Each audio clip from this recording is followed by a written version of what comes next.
Obrigado pelo convite, boa tarde a todos.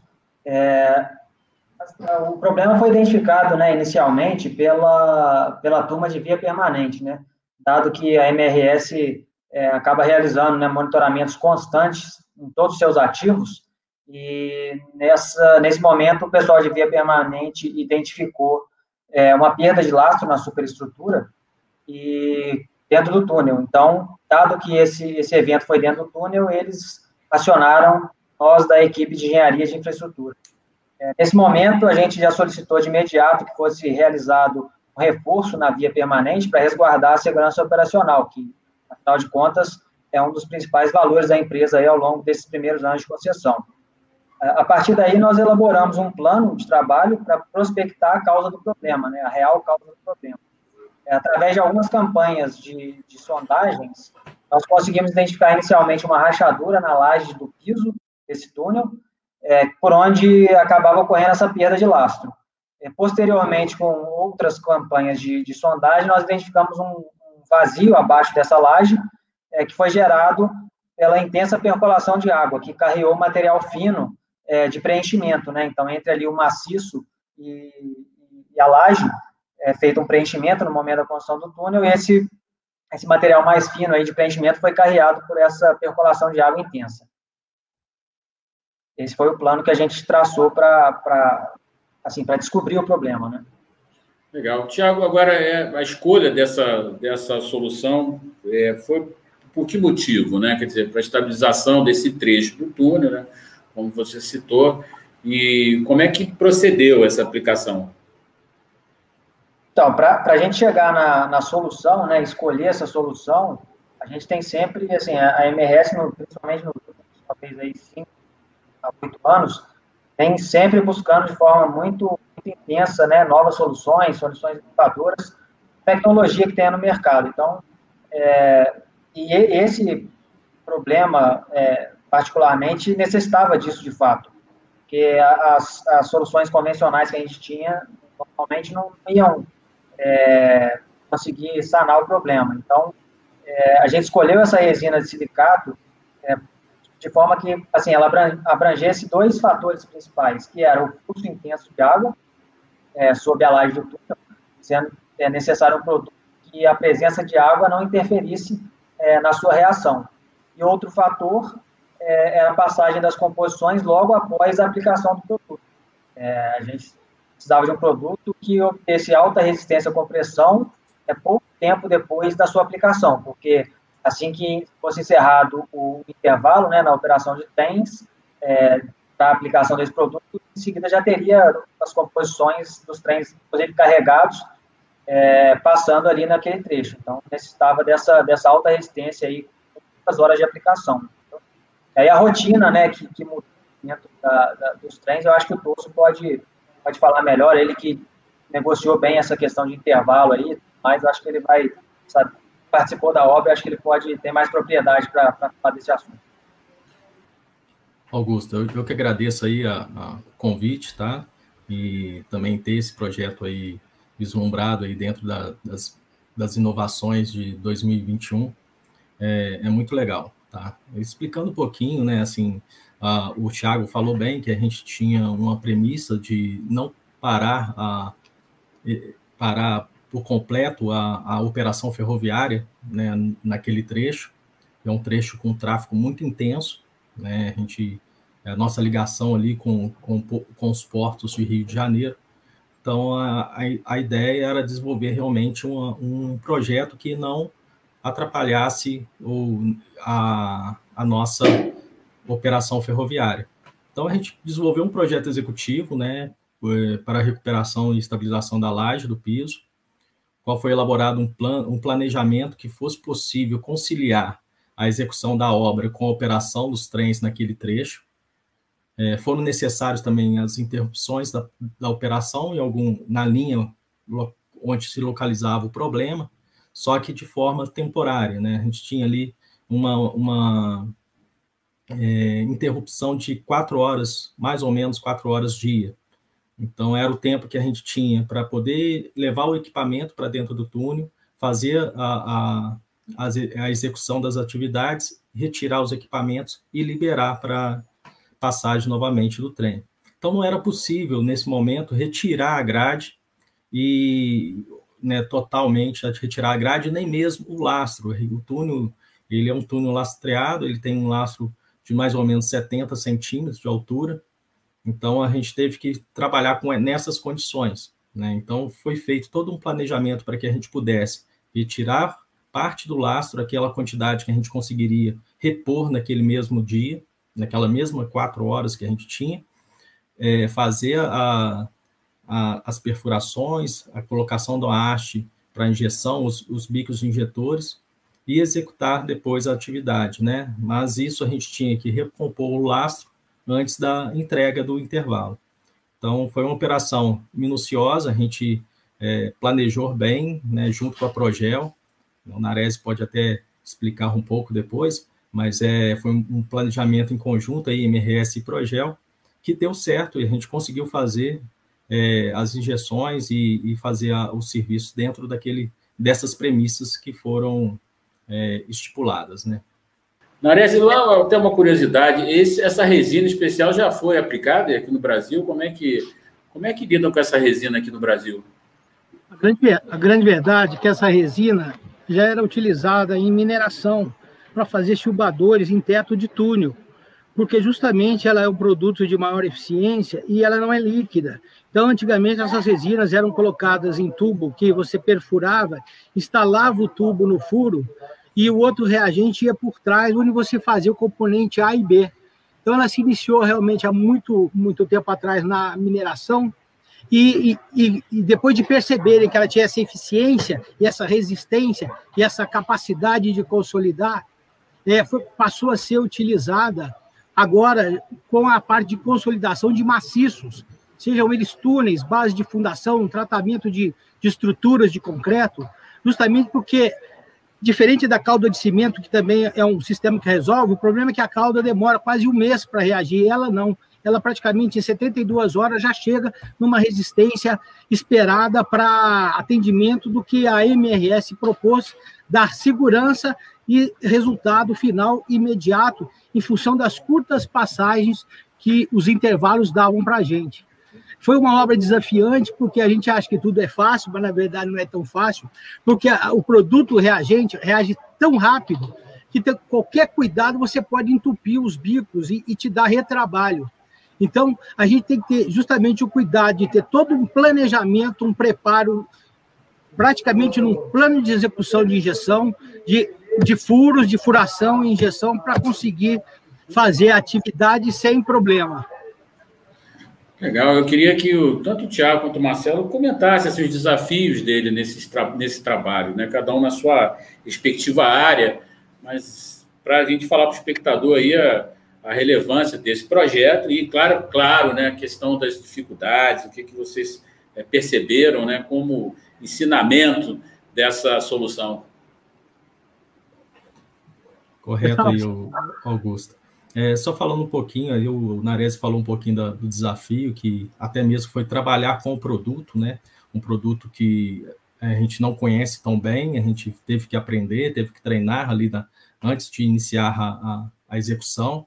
É um produto que reage muito rápido, então a possibilidade de nós perdermos os bicos injetores, os furos que nós tínhamos feito, era muito possível de acontecer naquele momento. Então, a gente teve que trabalhar com essas condições. Outro desafio, e que eu acho que foi o maior, é trabalhar com túnel em operação, né? Então, apesar da gente estar no intervalo, a gente não poderia desfazer da grade, da linha, desmontá-la, para poder fazer as injeções, visualizando ali a laje do túnel. A gente teve que fazer isso por cima do lastro, e o que a gente trouxe um pouco mais de dificuldade para poder trabalhar, até mesmo porque a gente teve que transformar a nossa malha de furos, encaixá-las dentro da grade do trem, né? Entre os dormentes, entre os trilhos. Então, isso traz um pouco mais de dificuldade no trabalho, mas no final a gente conseguiu ter êxito e que foi interessante.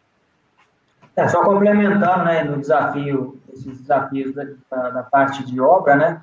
Que a gente teve desafio no projeto foi principalmente assim, a dificuldade de investigação da situação que estava por baixo da laje, porque a gente não podia parar o trem muitas vezes para fazer essas investigações, então acaba que a gente ficou assim, meio, entre aspas, cego, né, no volume que a gente teria de aplicação ali. Como a gente tem que cumprir os nossos orçamentos, né, que a gente defende, então a gente ficou um pouco, um desafio bem grande a gente conseguir mensurar aí o volume de material que a gente necessitaria injetar ali debaixo daquela laje. Nares, queria que você também comentasse essa questão, né? Você comentou também do desafio, mas você falou que o produto seca rápido, né? Como é que é montar essa logística para atender isso, né? Essa característica do produto, né? Então, a logística é extremamente bem coordenada e planejada com um cronograma de início e fim de atividade dia a dia, nessa janela de praticamente 4 horas. A gente praticamente tem 1 hora para entrar, 2 horas para instalar o produto ou fazer a perfuração e depois 1 hora praticamente para sair para deixar a linha livre. Então, nessas 2 horas preciosas, a gente praticamente tem que, durante a semana, planejar primeiramente, a atividade de perfuração. E a atividade de perfuração não é uma atividade tão simples, porque você tem a camada de lastro, cerca de 80 centímetros em cima, onde você tem que liberar. E nesse ponto a MRS foi fantástica, que ela nos disponibilizou o equipamento deles, que é a Rayovac, que é um aspirador gigante de lastro de pedra, que em minutos limpava entre os dormentes em janelas intermediárias, que permitiam a segurança e estabilidade daquela cava de perfuração, para a gente conseguir chegar lá 50, 80 centímetros na laje de concreto, para poder perfurar a laje, instalar os bicos de injeção dentro da furação, para poder começar a fazer a injeção da resina para purgar a água e, ao mesmo tempo, a gente já deixava num dia tudo instalado, os bicos prontos, e depois, no dia seguinte, a gente começava a fazer a injeção, injetando num bico, purgava a água, a gente observava onde vazava a resina, fechava o bico, passava para o bico seguinte, fazendo o entorno daquela região, a consolidação próxima naquele dia e naquela janela prevista, continuando a atividade no segundo dia. Comentar que a gente usou 2 tipos, né, de resina. Uma era uma resina expansiva, ela não tem um poder estrutural muito grande, uma capacidade de carga muito grande, mas ela serviu como uma contenção para que o produto estrutural fosse aplicado na região que tinha o problema, né? Então, primeiro fizemos o contorno com essa resina expansiva e depois fizemos o tratamento com a resina estrutural. Esse foi até um artifício, né, do projeto, que a gente colocou no projeto para tentar contornar aquele desafio de não ter muito essa visão de como estava o vazio embaixo da laje. A gente tem uma visão de até onde essa resina poderia caminhar. Então, a gente fez, né, no projeto cercamos, né, uma área de interesse com esse produto expansivo, depois preenchemos ali dentro dela com o produto estrutural. Eu imagino, Tiago, que o planejamento aí foi rigoroso, né? Nares contou da parte dele aí, que é da área prática, né? Mas você já estudando isso muito antes, né? E até vendo, né? Porque a ferrovia tem que continuar com o tráfego, né? Tem os horários combinados lá de passagem, né? E não pode interromper isso, né, Tiago? Esse é um ponto crítico, né? Exatamente. E isso até fez parte, né, foi um dos fatores de decisão desse produto de reação tão rápida, né? Então, a gente precisava algo que fosse bem certeiro ali, né? Bem focado no problema, de forma rápida, para não ter muitas paralisações do tráfego rodoviário. Legal. Você observa, Tiago, essa aplicação para outras áreas aí da ferrovia, outros trechos, né? Por situações semelhantes, ou com esse potencial de uso dessa resina? Assim, dado o resultado positivo que nós tivemos, né, com a aplicação dela, a gente já está com 1 ano aí, né, de aplicação dela, um pouco mais que isso. Então, assim, o resultado foi bastante positivo, porque a gente não teve mais nenhum problema na superestrutura, né, até o momento. Então, de fato, a solução se mostrou bem positiva. por outro lado, não é um problema muito convencional, né? Não é algo que ocorre com muita frequência, mas sim, se a gente tiver algo semelhante, né, como eu apresentar um problema semelhante, a gente com certeza vai considerar essa solução como solução novamente. Sim? Nares, essa questão, Nares, desse produto, aí você vê também potencial para frente, né? Agora com esse exemplo, esse benchmark aí, dá uma aplicação dessa, funciona bem, né? Augusto, nós usamos esse produto também para consolidação de fundação de barragem, porque as barragens geralmente feitas de terra em contato com a fundação em rocha, nas ombreiras ou às vezes na própria fundação, às vezes apresentam vazamento. E elas podem ser tratadas com esse produto para impedir a percolação da água e deixar a barragem vulnerável à ruptura, naqueles pontos de fragilidade. E nas galerias, vazamentos de galeria, você também aplica pelo lado de dentro e você consegue consolidar o vazamento de dentro para fora. Por exemplo, em São Paulo, as garagens de São Paulo, que são todas praticamente enterradas abaixo do lençol freático, apresentam vazamento pós-construtivos, onde a água percola pelas garagens. E com esse produto você consegue furar a parede em malha de costura, como se fosse uma máquina de costura, e começar a injetar de baixo para cima, estancando toda a garagem que é submersa ao nível do lençol freático. Bem como que nas fundações de ponte, você pode conseguir consolidar, evitando o recalque dessa fundação de ponte, tratando na sua base, ou na época que se usava os tubulões de ar comprimido do metrô de São Paulo, para reduzir o valor da pressão causada pelo ar comprimido, que é de 2,5 kg por centímetro quadrado, se injetava esse produto na base para impedir o vazamento do ar comprimido, reduzindo a pressão, garantindo uma segurança melhor para os trabalhadores. Então, a aplicação é enorme. Eu vejo isso aí um futuro e um dia a dia para utilizar em outras obras de engenharia pelo Brasil. Legal. Eu perguntei isso ao Nares, porque nossos espectadores são engenheiros e eles devem também querer saber onde é que essa aplicação pode andar. Né, Marcelo? Eu queria que você também complementasse aí essa inovação aí que foi colocada, né, na MRS, nesse trecho, né? Importante para a engenharia, não? Sim, Augusto. É muito importante, principalmente, não só essa inovação, mas todas as inovações que a gente vem acompanhando no mercado, né? Porque traz um conforto e vê que a engenharia está produzindo, está também se modificando ao longo do tempo, né?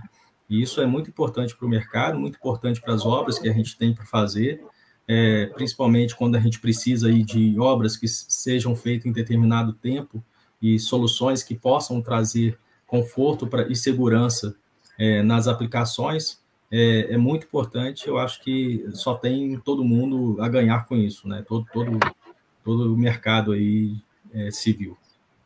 Legal, eu queria agradecer aí a participação de vocês, aí, parabéns pelo prêmio, esse trabalho que tem o nome de injeção de consolidação com resinas especiais de silicatos estruturais e expansivos para estabilização de piso em túnel ferroviário, um trecho lá de Mendes, né? Da MRS Logística, que é a concessionária da Central do Brasil, a linha de ferro, né, conhecida e antiga. Eu queria agradecer, então, ao Tiago Barros, que é da MRS Logística, o Marcelo Toso, também da MRS Logística, e o Luiz Antônio Nares, da Progel. Obrigado a vocês. Obrigado, Augusto, pela oportunidade. Obrigado, Augusto. Augusto, é sempre uma honra participar com você, ainda mais com o cliente MRS aí, que é um cliente de destaque que tem nos ensinado a trabalhar sempre com segurança do trabalho e em todas as atividades e fazer sentir a gente ser da mesma equipe. Isso aí não tem preço e não tem valor. E estamos aqui, curtindo aqui a leitura da revista.